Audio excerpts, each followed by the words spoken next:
ನಮಸ್ತೆ ಪ್ರಿಯ ವೀಕ್ಷಕರೇ, ನಾನು ಡಾಕ್ಟರ್ PK ಪ್ರವೀಣ್ ಬಾಬು, ಆಯುರ್ವೇದ ಮತ್ತು ನಾಭಿ ಚಿಕಿತ್ಸಾ ತಜ್ಞರು, ಉತ್ತಮ್ ಬಡಾವಣೆ, ಚಿತ್ರದುರ್ಗ ರೋಡ್, ದಾವಣಗೆರೆ.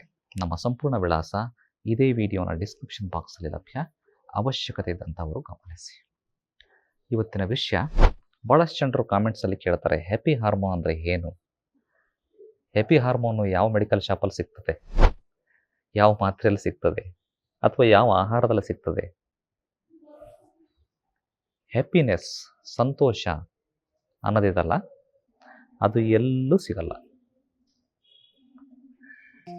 ಅದು ಇದೆಯಾ ಅಟ್ಲೀಸ್ಟ್ ಹೋಗಲಿ, ಆ ಥರ ಕೇಳೋರು ಇದ್ದಾರೆ. ಆ ಹ್ಯಾಪಿನೆಸ್ ಅಂದರೆ ಏನು ಅಂತಲೇ ಗೊತ್ತಿಲ್ಲದಂಥವ್ರು ಇದ್ದಾರೆ. ಹ್ಯಾಪಿನೆಸ್ಸು ಇಲ್ಲ ವೀಕ್ಷಕರೇ. ಆಶ್ಚರ್ಯ ಅನ್ನಿಸ್ತದ? ಹ್ಯಾಪಿನೆಸ್ ಅನ್ನೋದು ಎಲ್ಲೂ ಇಲ್ಲ, ಅಥವಾ ಎಲ್ಲ ಕಡೆನೂ ಇದೆ. ಇದೇನು ಸರ್ ಈ ಥರ ಕನ್ಫ್ಯೂಷನ್ ಮಾಡ್ತೀರಾ? ಹೌದು, ಹ್ಯಾಪಿನೆಸ್ ಅನ್ನೋದು, ಸಂತೋಷ ಅನ್ನೋದು ಎಲ್ಲೂ ಇಲ್ಲ, ಎಲ್ಲ ಕಡೆನೂ ಇದೆ. It is A state of mind. ಇದು ಮನಸ್ಸಿನ ಒಂದು ಸ್ಥಿತಿ ವೀಕ್ಷಕರೇ, ಮನಸ್ಸಿನ ಒಂದು ಹಂತ, ಒಂದು ಘಟ್ಟ, ಒಂದು ವಿಧ. It is A state of mind. ಏನು ಇದರಿಂದ ಪ್ರಯೋಜನ? ಹ್ಯಾಪಿಯಾಗಿರೋದ್ರಿಂದ ಏನು ಪ್ರಯೋಜನ? ಹ್ಯಾಪಿಯಾಗಿರೋದ್ರಿಂದ ಲಾಭನ ನಷ್ಟನ? ವೀಕ್ಷಕರೇ, ಹಂಗಾರೆ ಹ್ಯಾಪಿಯಾಗಿರ್ಬೇಕು ಅಂತಂದರೆ ಹೆಂಗೆ ಸಾರಿ ಹ್ಯಾಪಿ ಇರೋಕ್ಕೆ ಸಾಧ್ಯ? ಪಕ್ಕದ ಮನೆ ಹತ್ರ ಮರ್ಸಿಡೀಸ್ ಬೆಂಜ್ ಐತೆ, ನನ್ನ ಹತ್ರ ಇಲ್ಲ. ಪಕ್ಕದ ಮನೆ 4 ಅಂತಸ್ತಿನ ಬಿಲ್ಡಿಂಗ್ ಕಟ್ಟವನೆ, ನನ್ನ ಹತ್ರ ಇಲ್ಲ.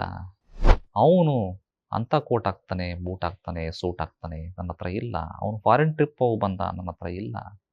ಸಂತೋಷವಾಗಿರು ಸಂತೋಷವಾಗಿರು ಅಂತ ಹೇಳ್ತೀರಿ. ಹೆಂಗ್ರಿ ಸಂತೋಷವಾಗಿರಲಿ ನಾನು? ಆಯ್ತಪ್ಪ, ನಿನಗೆ ಇವತ್ತು ಪಕ್ಕದ ಮನೆ ಹತ್ರ ಕಾರ್ ಇದೆ, ನಿನ್ನ ಹತ್ರ ಇಲ್ಲ, ದುಃಖ ಇದೆ. ನಿನಗೊಂದು ಕಾರ್ ಕೊಡಿಸ್ತೀನಿ. ಇವತ್ತೊಂದು ಮಾರುತಿ 800 ಕಾರ್ ಕೊಡಿಸ್ದೆ, ಖುಷಿಯಾಗಿದೆಯಾ? ಪಕ್ಕದ ಮನೆಯೂ ಮರ್ಸಿಡೀಸ್ ಬೆಂಜ್ ತಗೊಂಡ, ನಿನ್ನ ಖುಷಿ ಉಳಿತಾ? ನೀವು ಹೇಳಿದ್ರಿ ಪಕ್ಕದ ಮನೆಯೂ 4 ಅಂತಸ್ತಿನ ಬಿಲ್ಡಿಂಗ್ ಕಟ್ಟಿದ, ನನ್ನ ಹತ್ರ ಇಲ್ಲ. ಆಯ್ತಪ್ಪ, ನಾನು ನಿನಗ 4 ಅಂತಸ್ತಿನ ಬಿಲ್ಡಿಂಗ್ ಕೊಡಿಸ್ತೀನಿ.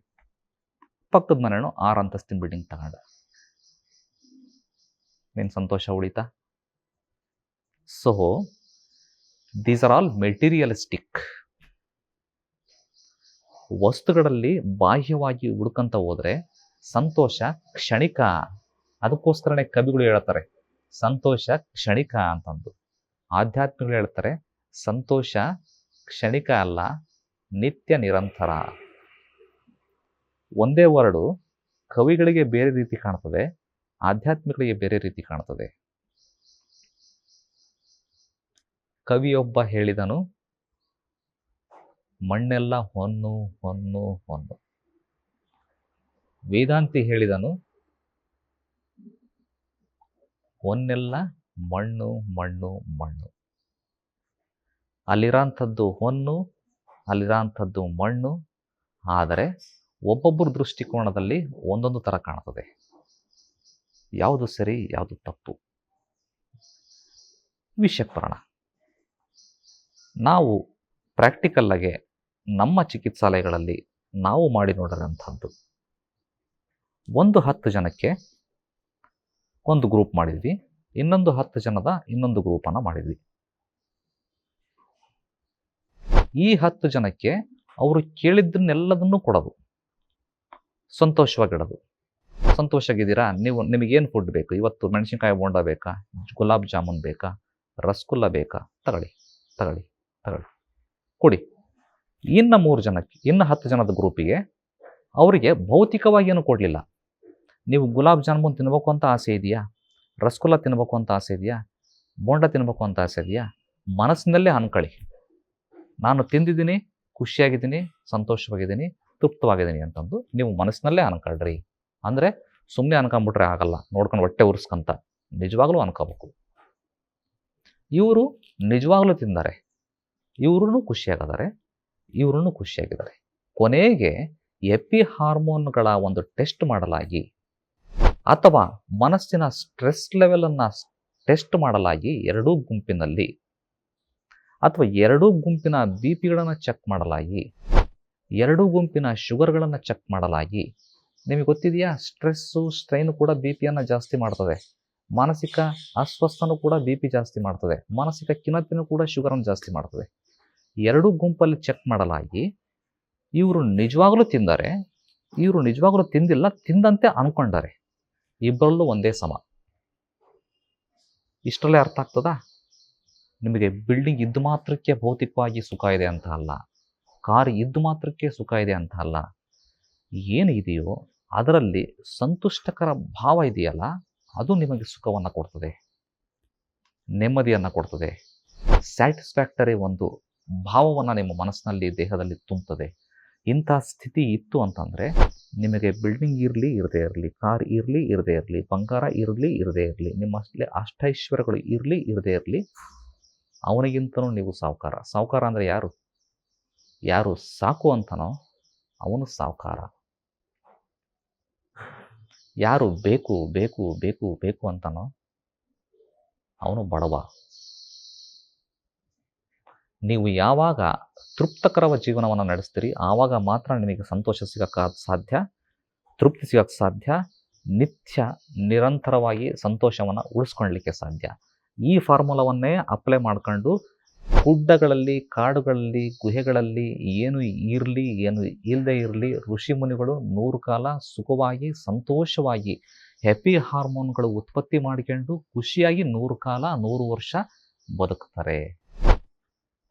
ನೀವು ಊರುಗಳಲ್ಲಿ ಇದ್ಕೊಂಡು ನಿಮಗೆ ಎಲ್ಲ ಸವಲತ್ತುಗಳನ್ನ ಹಿಡ್ಕೊಂಡು ಎಲ್ಲ ಫೆಸಿಲಿಟೀಸ್ನ ಹಿಡ್ಕೊಂಡು 100 ಕಾಲ ಬದುಕೋದಲ್ಲ, ಅರ್ಧ 50 ವರ್ಷಕ್ಕೇನೆ ಎಲ್ಲ ರೋಗಗಳನ್ನ ಉಂಟು ಮಾಡ್ಕೊಂಡು ಉತ್ಪತ್ತಿ ಮಾಡ್ಕೊಂಡು ದೇಹದಲ್ಲಿ ಸಾಯ್ತೀರಿ.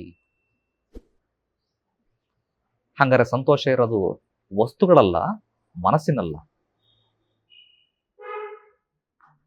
ನಿಜವಾಗ್ಲೂ ಸುಖವಾಗಿರೋ ಅಂಥವನು ಕಾರಿದ್ದವನ, ಬಿಲ್ಡಿಂಗ್ ಇರೋವನ, ಏನು ಇಲ್ದವನ? ಒಟ್ಟಾರೆ ಸಾರಾಸಗಟಾಗಿ ಹೇಳ್ಬೇಕು ಅಂತಂದರೆ ಇದು ಒಂದು ಮನಸ್ಸಿನ ಸ್ಥಿತಿ. ನಿಮ್ಮ ಮನಸ್ಸಿನ ಸ್ಥಿತಿಯನ್ನು ಸರಿ ಮಾಡ್ಕೊಳ್ಳೋದೇ ಹೊರತು ನಿಮಗೆ ಅಷ್ಟೈಶ್ವರ್ಯಗಳು, ಆ ಕುಬೇರ ಬಂದು, ಆ ತಾಯಿ ಮಹಾಲಕ್ಷ್ಮಿ ನಿಮ್ಮ ಎತ್ತರಕ್ಕೂ ನಿಮ್ಮ ಉದ್ದಕ್ಕೂ ಬಂಗಾರ ಹಾಕಿದ್ರೂ ಕೂಡ ನಿಮಗೆ ಸುಖ ಬರಲ್ಲ.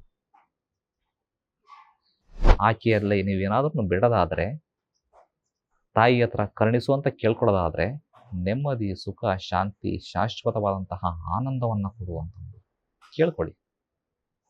ಆವಾಗ ನಿಜವಾಗಲೂ ಮಾನಸಿಕ ವಿಕಾರಗಳು ದೂರ ಆಗ್ತವು. ಕಂಪ್ಯಾರಿಸನ್ನು, ಕಾಂಪಿಟೇಷನನ್ನು ಬಿಡ್ರಿ.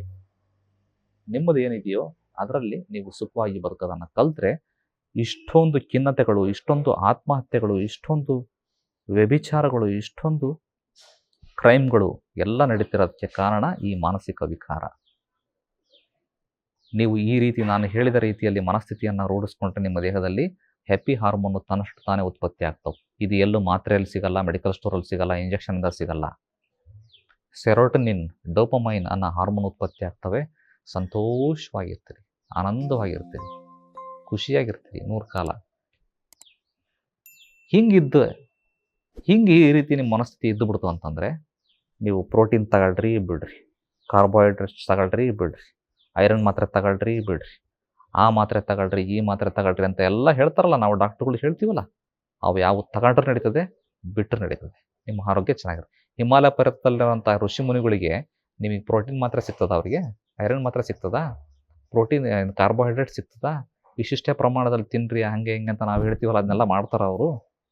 ಎಷ್ಟೋ ದಿನಗಳ ಕಾಲ ಊಟನೇ ಸಿಗಲ್ಲ. ಏನೋ ಸಿಕ್ಕರೆ ಯಾವುದೋ ಒಂದು ಜಡಿ ಬೂಟಿ, ಹೆಂಗೆ ಆರೋಗ್ಯವಾಗದಾರೆ? ಅರ್ಥ ಮಾಡ್ಕೊಳ್ಳಿ. ವಿಷಯವನ್ನು ಎಲ್ರಿಗೂ ಶೇರ್ ಮಾಡಿ. ಮಾನಸಿಕವಾಗಿ ಆರೋಗ್ಯವಾಗಿ ಇರೋದನ್ನು, ಖುಷಿಯಾಗಿರೋದನ್ನು ಕಲೀರಿ. ಮುಂದಿನ ಸಂಚಿಕೆಯಲ್ಲಿ ಮತ್ತೆ ಭೇಟಿಯಾಗೋಣ. ಧನ್ಯವಾದಗಳು.